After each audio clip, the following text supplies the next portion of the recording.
Did you know one of the founders of NASA's rocket lab used to run occult rituals in his mansion with the man who invented Scientology? Then that man stole his girlfriend, his money, and vanished into cult history. This is a true story, and it starts with rockets. Before we get into it, please click like and subscribe to push this video out and help us get closer to monetization. Additionally, if you'd like to monetarily support the channel, see our Linktree listed in the description of this video. Now, on to a little history of how JPL and Scientology are related.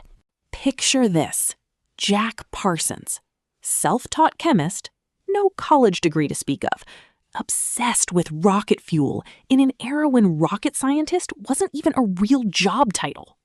In the 1930s, he helped a small group at Caltech build some of the first successful American rocket engines. That group became the Jet Propulsion Laboratory. Parsons is, quite literally, one of the reasons the US has a space program. But here's the wild part. Parsons had a second obsession: the occult. He was a devoted follower of Aleister Crowley, the British occultist so notorious, the tabloids called him the wickedest man in the world. Parsons ran the American branch of Crowley's magical order out of his own Pasadena mansion.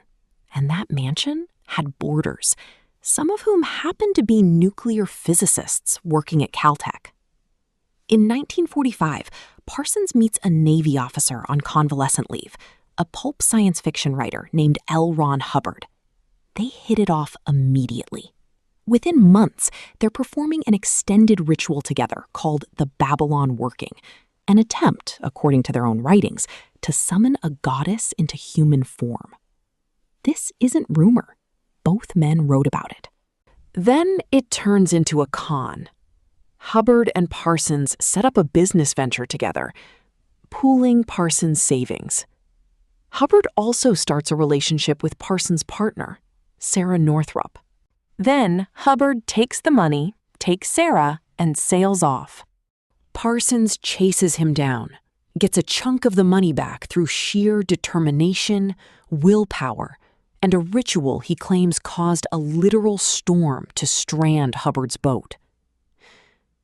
The friendship is over. Here's the part that breaks people's brains. Parsons died in a lab explosion in 1952.